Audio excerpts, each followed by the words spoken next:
या क्षणाला घटनास्थळाच्या जवळच्या एका इमारतीच्या गच्चीवर आहे आणि माझ्या मागचा परिसर या निमित्तानं आपल्या प्रेक्षकांपर्यंत आम्ही आणू इच्छित आहोत। जी आता काळवंडलेली इमारत आपल्याला दाखवतो आहोत, बरोबर त्याच्यापासून आपण आकाशामध्ये 180 डिग्री जर वर गेलो तर जो आकाशमार्ग असेल तोच अहमदाबादच्या एअरपोर्टवरून उडणाऱ्या विमानांचा आकाशमार्ग आहे।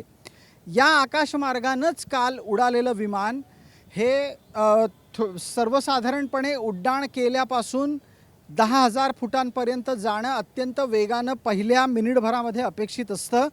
त्याऐवजी ते अवघ्या काही मीटर उंचीच्याच पर्यंत आपली उंची गाठू शकलं।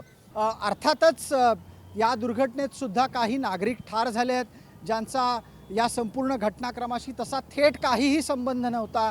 अशी लोक ठार झाली आहेत, ही सुद्धा अत्यंत गंभीर बाब आहेच। पण कधीकधी वाईटातून जे चांगलं घडतं त्याचा परिसर तो सुद्धा मुद्दा आम्ही आपल्याला या संपूर्ण परिसराचा आढावा घेताना दाखवण्याचा प्रयत्न केला आहे।